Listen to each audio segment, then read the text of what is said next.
Dr. Amina Zarubu, the Permanent Secretary of the Ministry of ICT and National Guidance. Technology as a woman comes as a platform or a solution that can help us tackle so many challenges. You can do anything from anywhere, anytime. As a ministry with ICT, we are supporting innovators through leveraging on ICT to create opportunities for employment, which we call business process outsourcing. I have always been among the few girls or the few in that space. And what comes with it is that you like 10 times more than what your colleagues do because you have to show you have capability. People always in our society, but I believe also globally, people look down upon them as those who are maybe non-achievers or you cannot match up to the task. Tend to be sometimes intimidated that they cannot be because, especially in the tech space, which is dominated by the men think that they're the bosses. However, I encourage women, have a support team around you to guide and advise. Opportunity meets the prepared mind. Use the opportunity and chance when it comes by because you never know. And I wish you all a happy Women's Month, especially the women in too.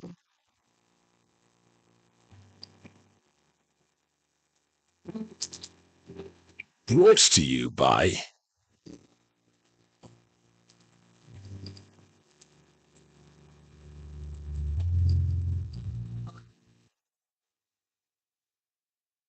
Mornings and Prime. See all the exciting action in the Start and Gikanda Premier League. Watch over 150 live games, highlights, replays, and so much more Start and Uganda Premier League content. It's Start and Uganda Premier League, only on Star Times. Brought to you by MTN, the official broadcast sponsor.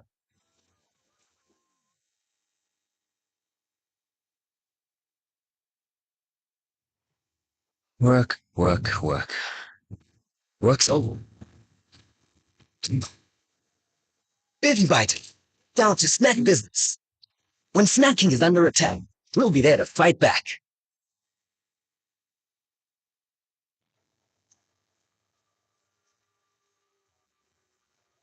But we shall not remember just forming concern. Well, don't you want without leave to do that? Took the journey of this loving mind. Many from into the cartel. Again, like that one, we don't compromise discipline. We don't worry about Trump acting manager. It's a story. It's in between life and death, but it also comes with risks. Kevin Legion, NBS Investigates has been watching you. This Monday on NBS Live 9.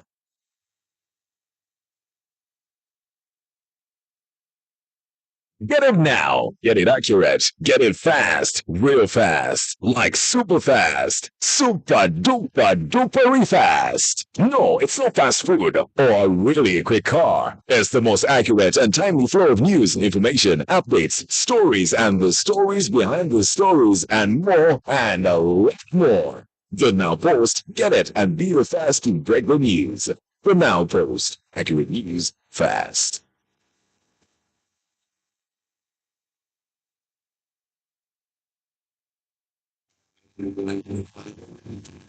NBS happening now.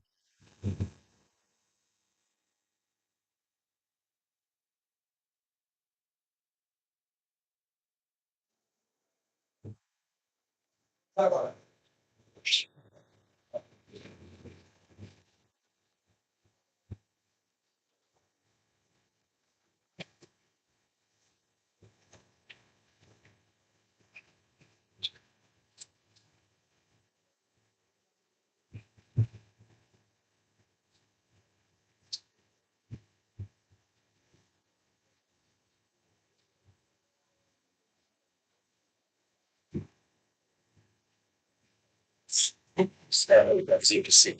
I want to start. I'm not used to talking when I'm seated with hand all the time. I don't think you have ever seen a traffic officer seated and waving jab. So you need to understand the jobs we do shape, isn't it? And the environment in which we work will shape our conditions, our behavior, isn't it? Yeah. So I'm going to sit that the voice may not come out.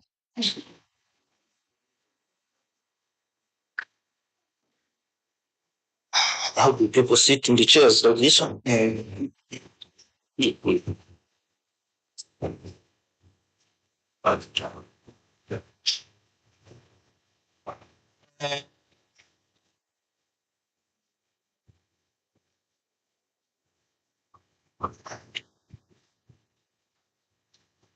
First and foremost, I want to thank you, the media, the role you have played in communicating road safety messages. Last year was not an easy one in the sector of road safety, but you offered your time, you offered your effort, media houses, time, and you delivered the messages to the whole country and to the people of Uganda. I want to thank you for that. Let me straight go to the questions. One, from Radio 1.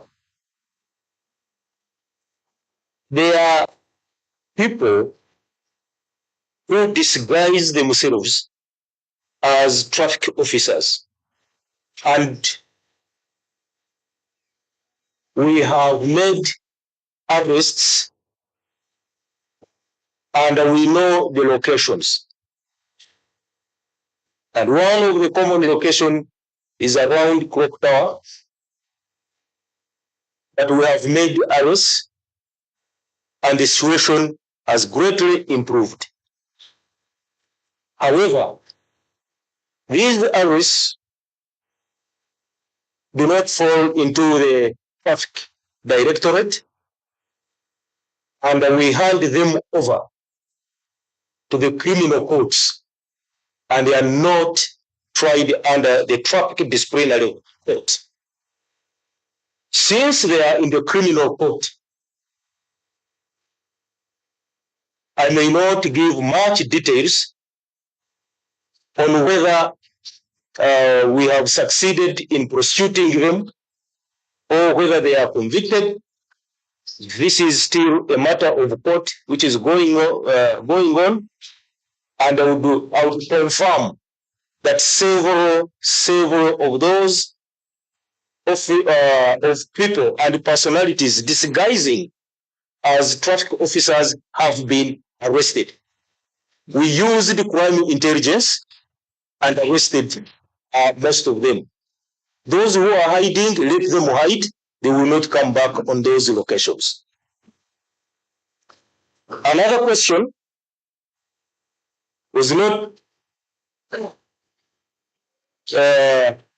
enforcement, but lingered on the money collected.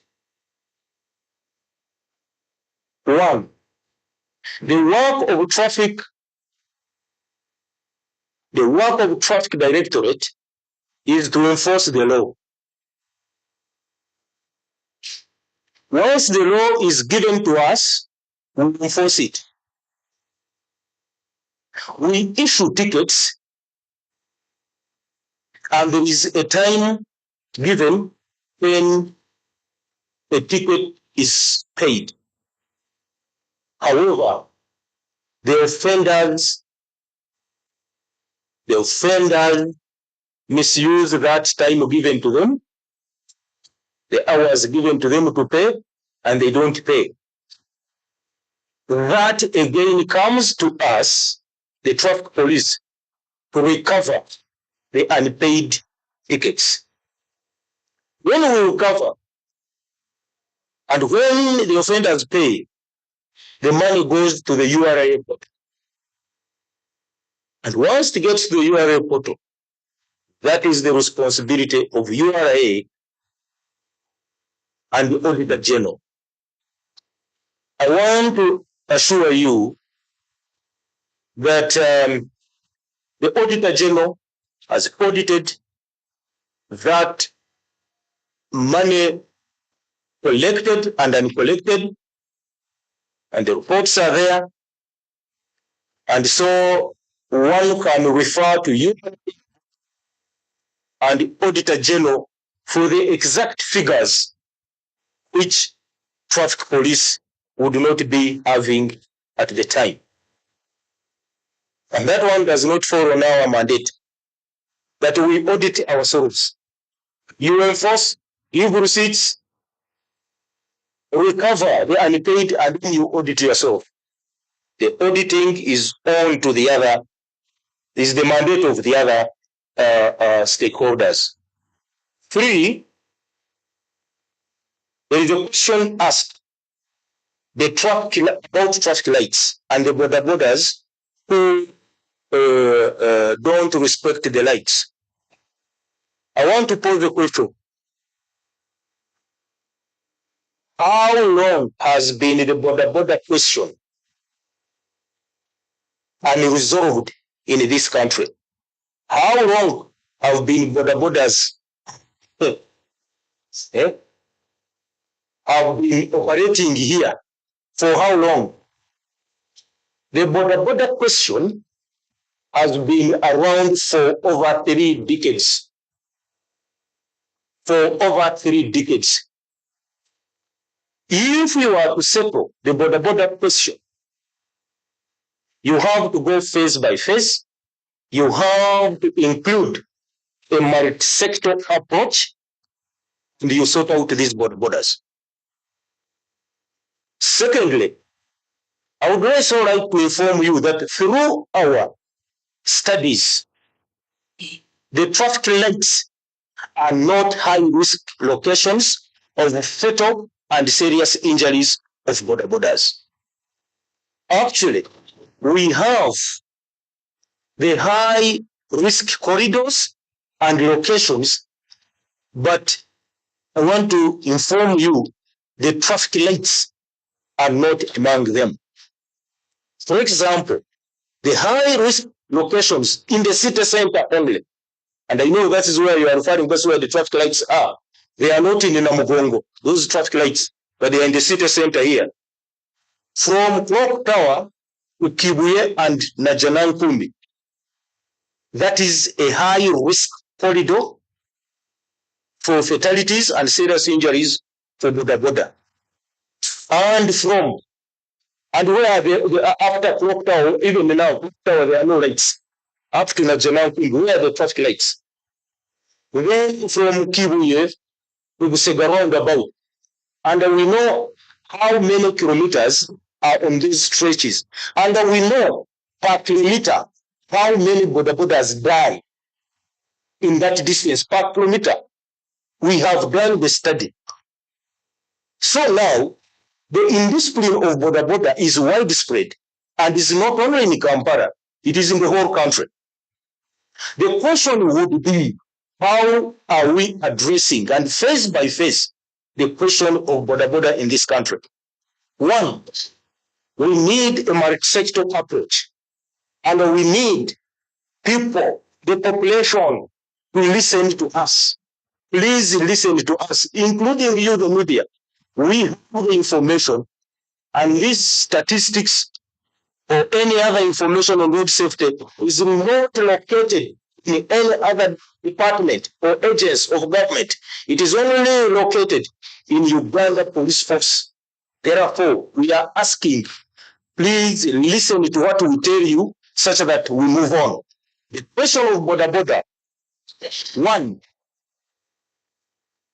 and we suggest strongly, can we have gazetted areas designated for the sale of these motorcycles? And even at the exit journey of the business of border border, can we have where they can be put, and if they are to be maybe crushed, or if they are going to be sold as scraps, we know where, such that we avoid reassembling of these motorcycles, which reassemble activity leads to using those motorcycles in criminal activity. We need now that effort to come in, and that is not the work of the traffic police, but we are giving information that other stakeholders come to it.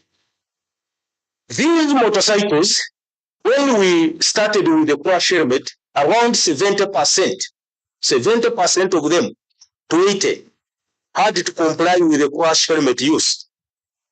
When we enforced the reflective jacket, they complied. But we had to give it some time, some months. And then later, we are now on the driving license. And I want to inform you that around 5,000 riders are either in the process or have acquired the driving licenses.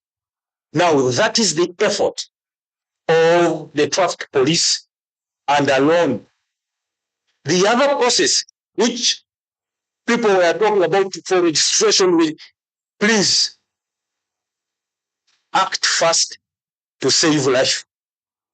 So the question of border border is a big question that you cannot sort out in a day, because it has been here for 3 decades and it has not been sorted out. And you don't expect it, the traffic police within a day, to provide a solution. Lastly, who is responsible for motorcycles riding on pedestrian walkways? I would like to inform you that all of us, including you, all of us, it should be a responsibility of everyone that once they are walkways, in case they are there, I repeat, in case they are there, it is a responsibility of all of us that these motorcycles do not get onto those walkways.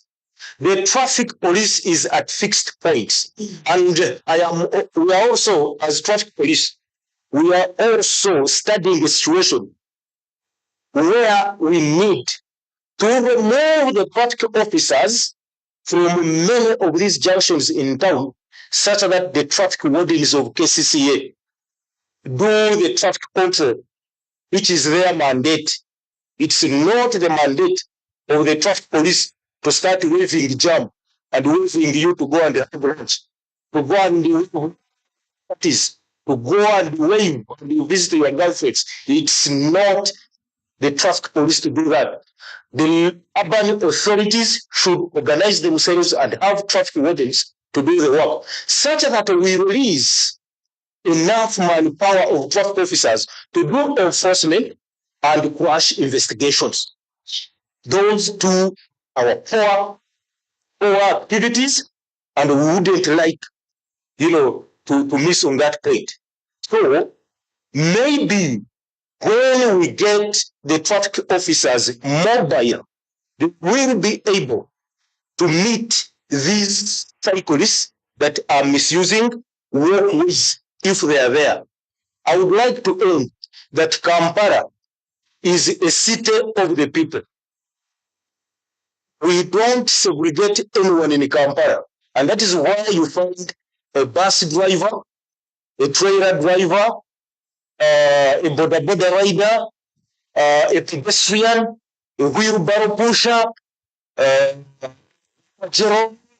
station wagon, All are on our narrow roads. We have not segregated. I want to assure you that if this situation is transplanted from Kampala to another city in the whole world, that day, all those people will perish. You just the situation which is in Kampala, pack it and paste it somewhere in another environment, in another country of the world. You will see what will happen. So sometimes don't condemn yourselves that you are too bad. No. Pack it and paste it and put it in New York. This is where you will see confusion. That you have managed to live with it for 30 years and above. And you are still, some of you are still alive. But we need to control it. Thank you very much. And those are the questions you asked.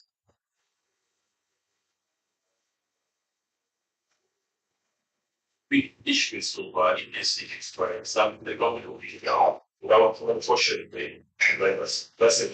Now, the portioning is the discretion of a police officer. Now, I'm dealing with many vehicles. You know, the vehicular movement is so thick. And if it is thick, the discretion, I may now put it aside and say, quickly, let me issue receipt, issue receipt, issue receipt. So, cautioning may not be, it is the discretion of the police. He can caution or he can issue a receipt. However, the alternative is be arrested and be taken to court. Actually, this year, we want to emphasize court issue than these receipts. We feel once we inconvenience you and pass through court, you may be disciplined. Thank you. Okay, thank you very much. Our acting director, traffic and road safety. Uganda, there's nothing such. The PRS is rather umuntu Uganda ubundi twambuye akurata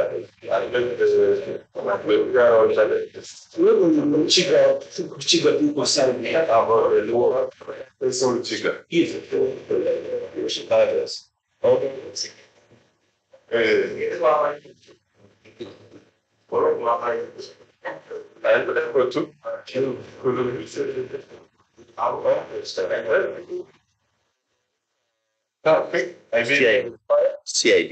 You respond to that one of yours, then put up here.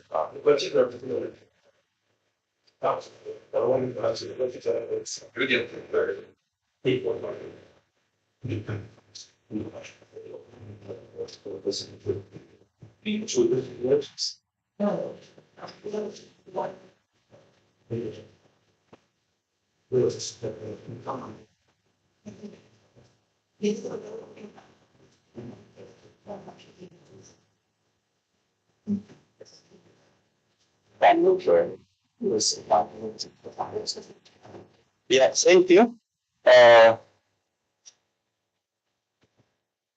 My sister asked me about the issues of the law.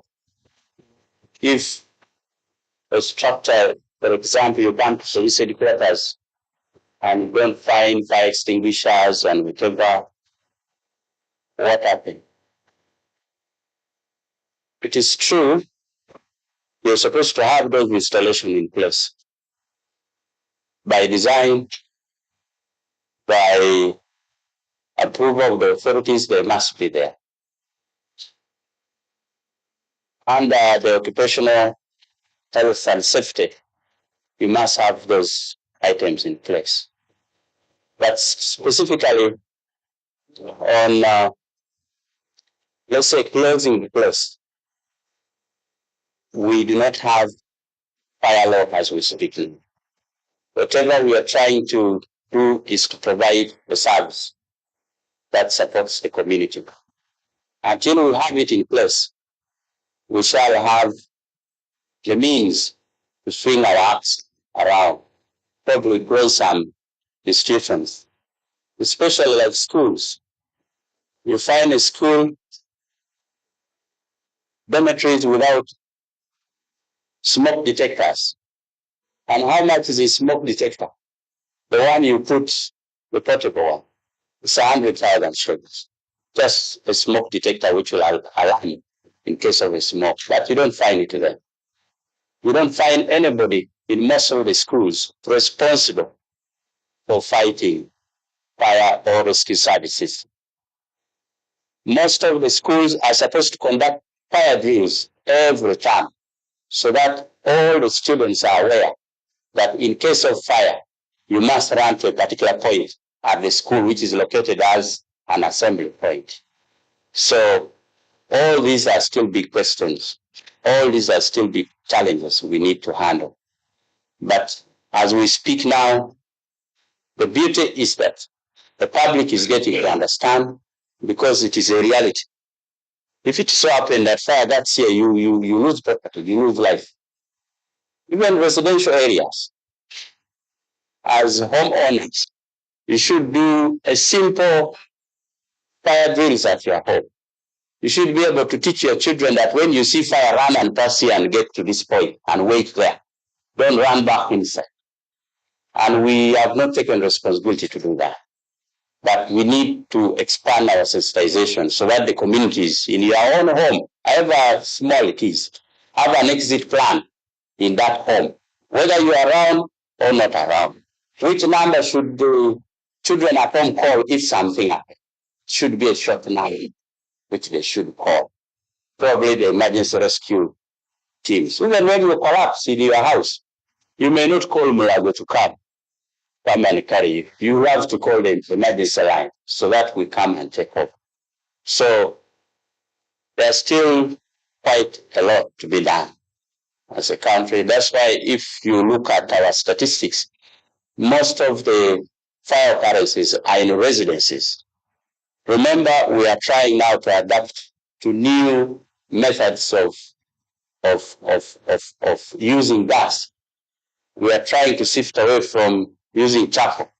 You know, charcoal, we are destroying the environment. But using gas has become a challenge. Where do you keep that gas cook? Who mans it? How do you use it? If you leave it leaking, any spark of fire will burn the home. So, even at your home, please have a fire extinguisher nearby and teach your children how to use it. Don't buy the big one, buy the one which is a bit lighter so that a 5-year-old or what can carry and knows how to press it and it works. That is how you can save life. Otherwise, as a fire brigade, we can't be at every point. We must work by extension. Thank you. How has this portion of the Bible that we expanded, the political growth, Yes. affected new services? Well, bad roads, most fire occurrences are within the cities. Unlike in situations where we respond to fires, let's say in sugar plantations. Yes, bad roads affect response time. The vehicle has to move slowly. You have to sound the alarm properly for people to leave the way. Sometimes they have nowhere to go. Sometimes the road is too narrow. So you have to go by how they are moving. So bad roads, true, it affects our response time. And I know within the cities, they are trying as much as possible to improve on the road networks. I think if you move to take some places, they are trying to do it. Thank you.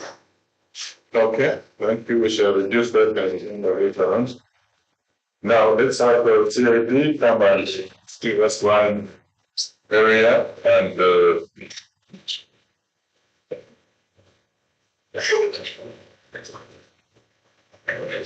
Mr. Bumun Service is the Deputy Director in the investigations.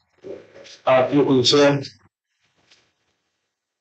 was a bit related that one question was asked.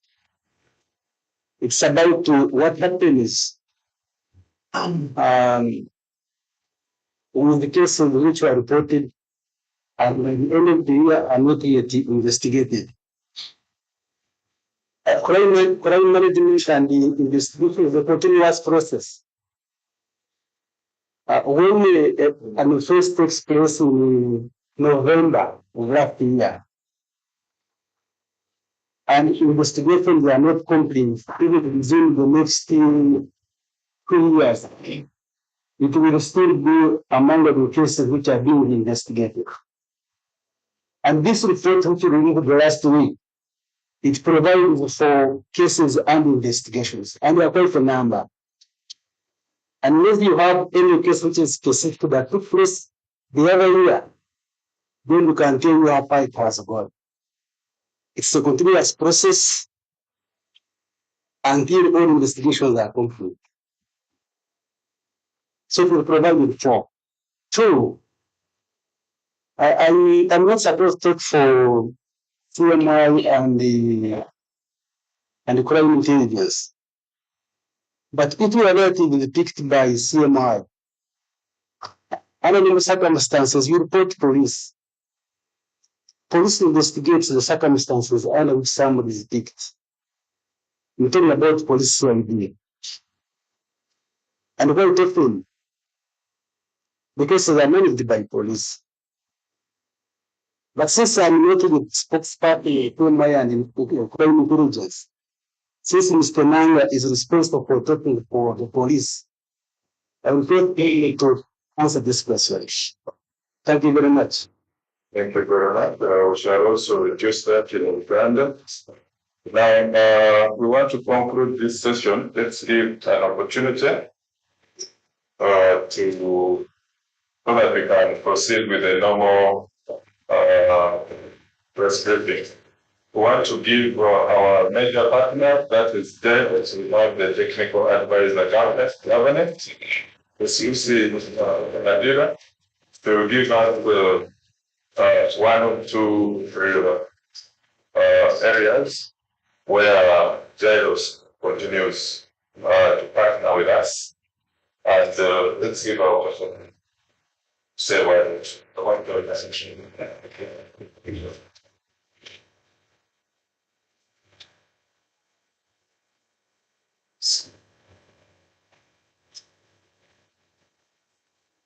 Good morning. As Akande Nanga said, I work with the Justice Law and Order Secretariat, and I'm particularly charged with coordinating the programming for criminal justice agencies.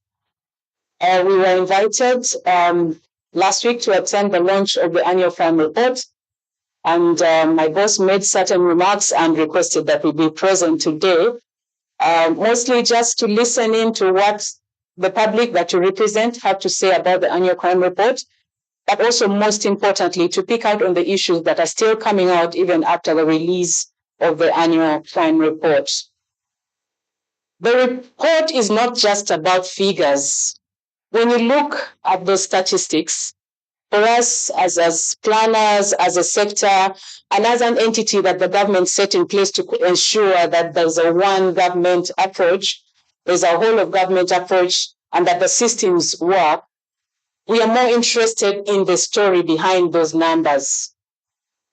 If you look at the statistics, our thought is if there are 251,000, if I'm right, and 31,000 cases that are reported, and the report is telling us that 127,779 were not submitted to the office of the ODPP. We're concerned in what is the gap. Where did the cases, almost half of the cases drop out? But it's also important that as the media and as the public, we have a clear understanding that these statistics are not just about the police.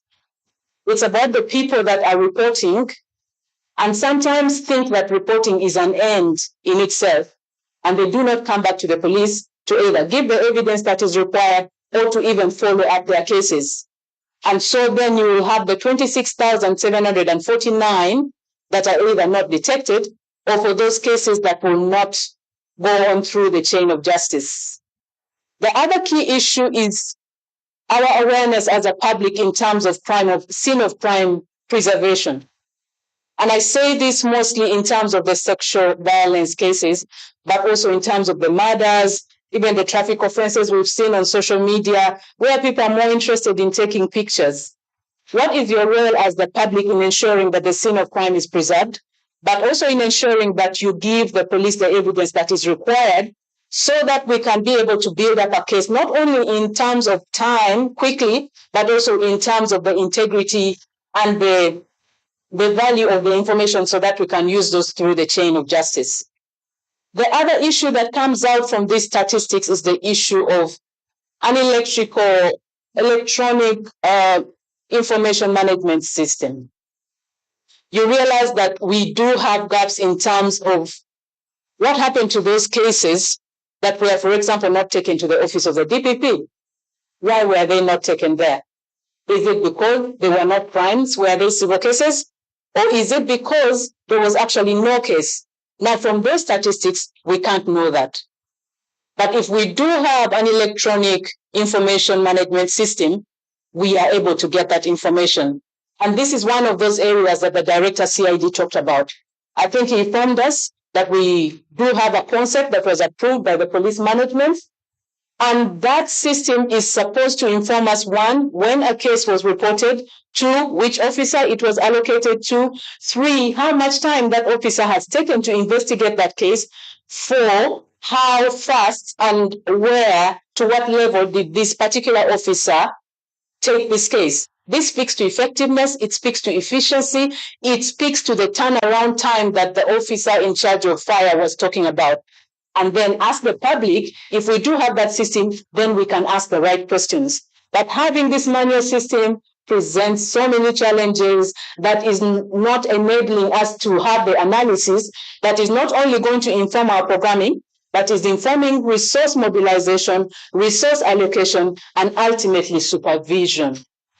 There were issues of numbers talked about by the Director CID, and the issue was that we are not able to meet the international standard. One officer is handling over 800 citizens as opposed to 500. But what does that speak to the investigating officer? If he or she is overburdened, then the quality of that case is also affected. So if we work towards the numbers, we do hope that we can have better statistics than the ones that we have now. I have just spoken to the Director of Public Prosecutions. We have 316 state attorneys across the country. The approved structure by the government is 862. So the DPP right now is working at 38% capacity. The Director CID informed us at the launch that they are focused on what we call the prosecution-led investigation. How are we going to foster that if we have less than 400 state attorneys for over 44 million Ugandans and for the 231,000 cases?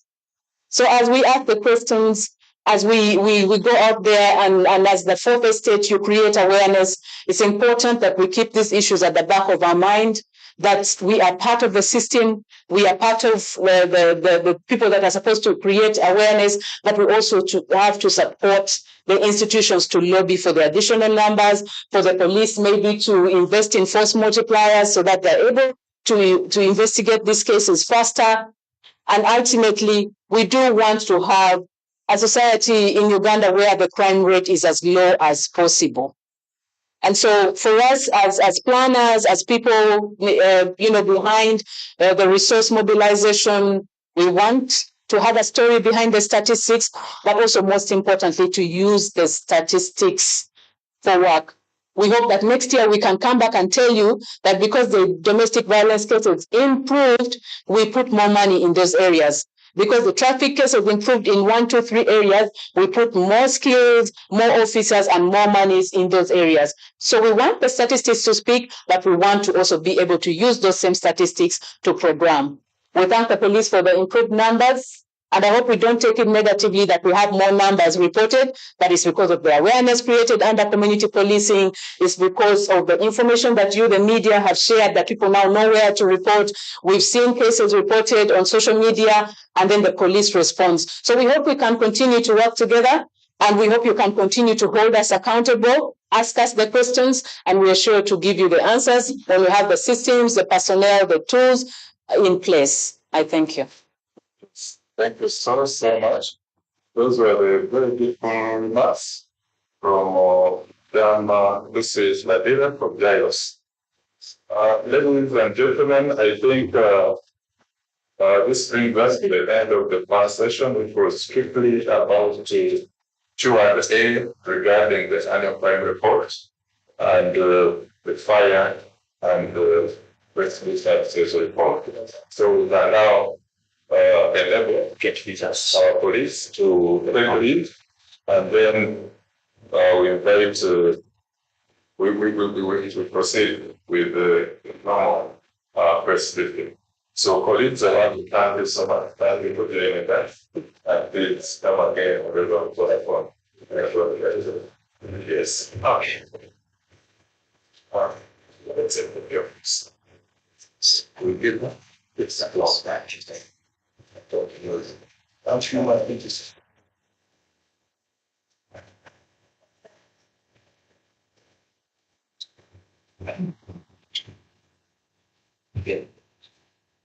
Well, that clear out the new command. What is our sign language too?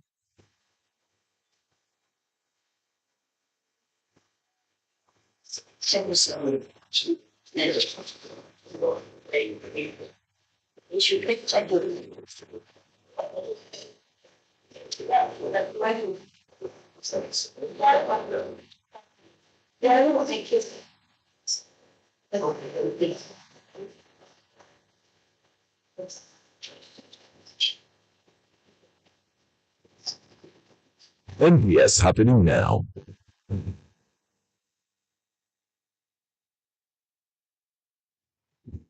Work. Work's over. Busy bite. Down to snack business. When snacking is under attack, we'll be there to fight back. You know, it's time to say yes. Say yes to the new look. Confident mornings. Or standing out as a cloud. Say yes to the and feeling great too in 3 simple steps. Relax, set, flow. With the new Radiant Relaxer infused with argan oil and aloe vera ingredients that gives you stronger, silkier, thicker hair. Radiant, look good, feel great. Radiant is a brand of Northern products. They are in your fruit, in your water, in your gardens, and in the air you breathe.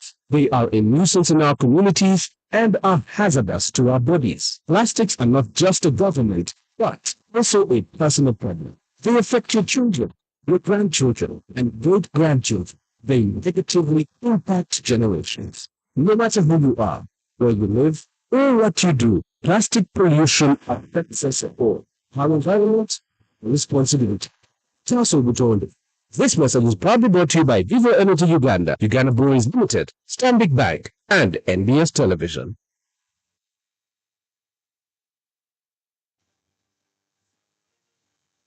NBS happening now. Say activities. For instance, on the 23rd of last week, our joint security agencies actively involved in countering acts of violence in the Karamoja region, including cattle rustling. Managed to recover a rifle, one SMG, on the 23rd of last week at a place called Ajalejo, which is based in Kocholo village, Kobuli parish, in Abimbo led an ambush, put 3 armed warriors out of action, and they recovered this one gun. Then there was also a gun that was recovered by the flying squad unit. Following a number of robberies in Gulu and actually sub-region, we managed to recover one gun from one suspect who was arrested called Stephen. When they conducted a search, that is in Ayue village, Gulu town. We recovered one AK-47, which was the second, and a number of braking implements, tracking devices. This gang in Gulu was actually involved in the attacks on border riders and theft of borders. So that was the second operation where we recovered the gun. Then again, the UPDF and ASTRO also managed to recover 4 other guns that was in Kotido district, where suspected Turukana and Mafeniko warriors were ambushed after they raided cows at Nakele Dam. 11 heads of cattle were recovered. 4 warriors were put out of action. 4 guns were recovered from them with 3 rounds. So that was a very good operation by the 405 Brigade and our ASTO teams. 2 more guns were again recovered in Nakapele Moron sub-county on the 24th of last week in another operation. And so 2 guns were also recovered from there. Then in Chebando, we arrested 2 suspects who were planning to carry out armed attacks in the Chebando and Nansana division. These included Suruga Ismail, 42, and Mobilu Elias, a 60-year-old border rider of Chirokole that stays in a resident of Matuga. So these ones in our routine night patrols were arrested when our patrollers found a group of a criminal gang of 8 that was camped in one of the playgrounds at Chebando. They were planning their next move, and this was at 3 a.m. So when they rounded them up, the 6 others fled, and we arrested these 2. When we conducted the search, we managed to find them in possession of 2 SMGs with 29 rounds of ammunition. We also recovered a motorcycle with them, registration number UFR 5872, which facilitated their movements while victimizing residents in those areas. So we want to basically to thank the security personnel from the 405 Brigade, ASTO, and the territorial commanders in KMP, and appreciate their efforts in removing firearms from the hands of those not legally permitted to possess them and use them against members of the public. So that was an operation. So those 10 guns have been recovered from the illegal hands, and we believe it's a big relief. Of course, we continue to be active along our borderlines with Eastern DRC from Kasese and Toroko individual up to the Kanungu areas. This is to help in fighting and countering the movement of recruits, ADF recruits from Uganda to the DRC, and also countering the the movement of cooperatives of ADF from the Eastern DRC to Uganda. So just last week on the 25th, we worked with our counterparts in the DRC, and we managed to arrest a mother of 2 and 4 other teenagers who had crossed into the DRC to join the hostile ADF groups on the other side. So our territorial teams in Rwenzori West of the UPDF and police arrested a mother of 2. She was moving with 3 other girls aged 11, 13, and 15 who had been smuggled out of the country as ADF recruits. The 22-year-old mother had 2 sons aged 3 and 5, and together with the other 3 girls, they had traveled all the way from Buzika village in Enjeru, Jinja district, and they reached the borderline of Uganda and DRC and crossed into the Eastern DRC from Banamai in Kabuyini cell. But of course, we had tipped our counterparts on the other side, who intercepted them, and they handed them over to the police and UPDF. So right now we have them at the Mountain Brigade, and we are trying to interrogate them further. They had the male suspect whom they were moving with have given us the identity, and because we are still finding out who the collaborators are all the way from Onjeru, and who continue to enlist people into the ADF ranks. That's why we are not giving those details. But you're all aware that the ADF is now finding it hard to smuggle recruits out of the country, and they have resorted to using children. For instance, this is a mother who had 2 sons, one aged 3 and 5. So these are the children that we are going to continue grooming and radicalizing into the ADF hostilities. And so we continue to caution parents and guardians against handing over their children to such actors of violence. And then we had incidents of, there was an incident in Neguru where we arrested a father allegedly for the alleged murder of a daughter's boyfriend aged 16.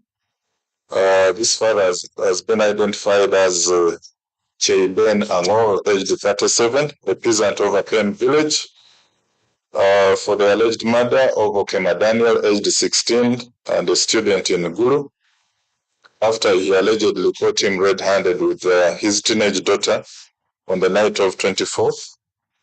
The facts gathered indicate that the suspect, Cheiben, learned that his daughter had sneaked out of the house at night, so he mobilized his accomplices and relatives who included Rubanga Kene, Mugisha, Odongo Daniel, and Kumakech Daniel, together with Nasur Wambale. They went and stormed the home of this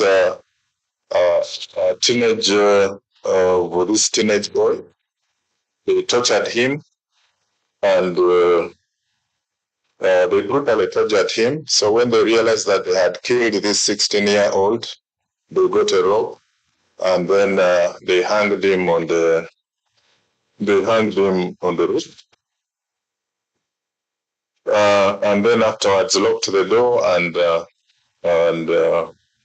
hit a padlock. So we arrested the father of this victim who was defiled for murder. We are now trying to ensure that the other 5 accomplices are arrested.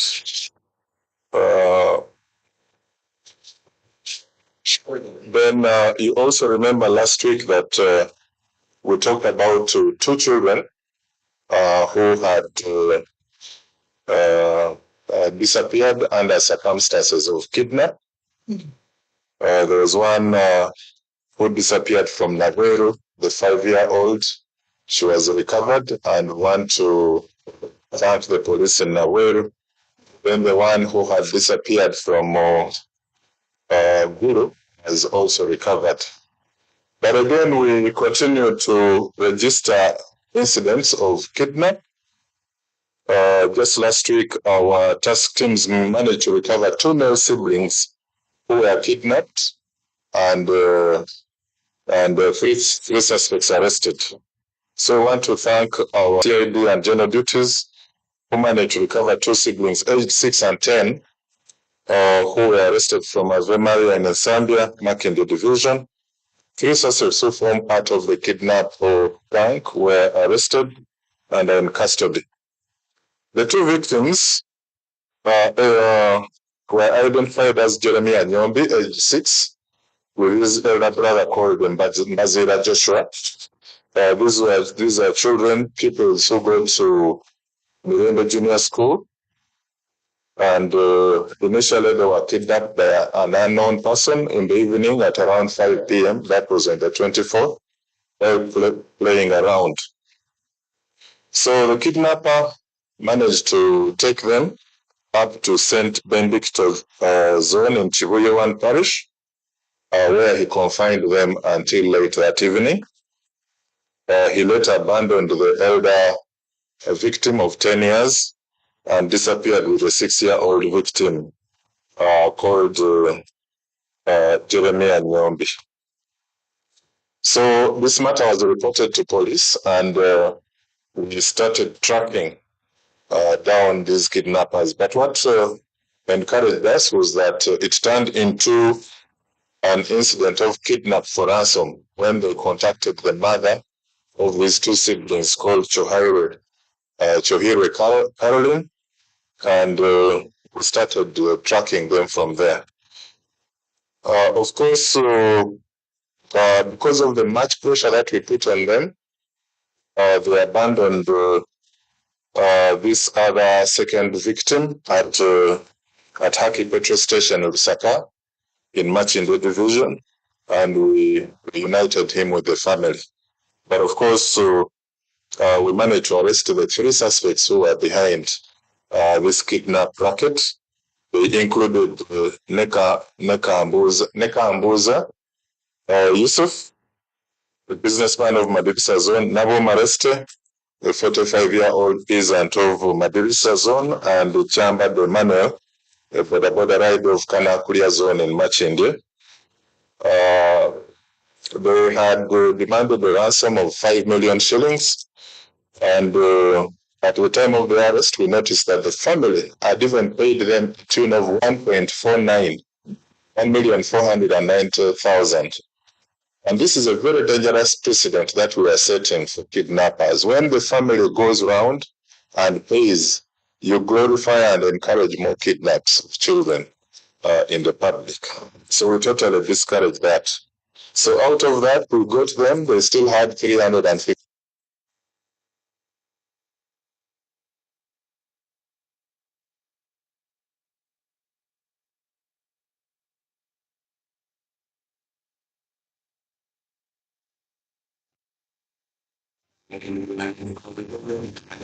NBS happening now.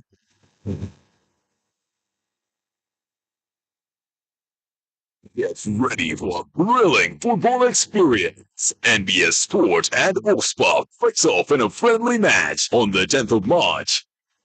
The match begins at 4 p.m. Don't miss this exciting football action. Live on NBS Sport. Come cheer for your team. NBS Sport. Gandon School.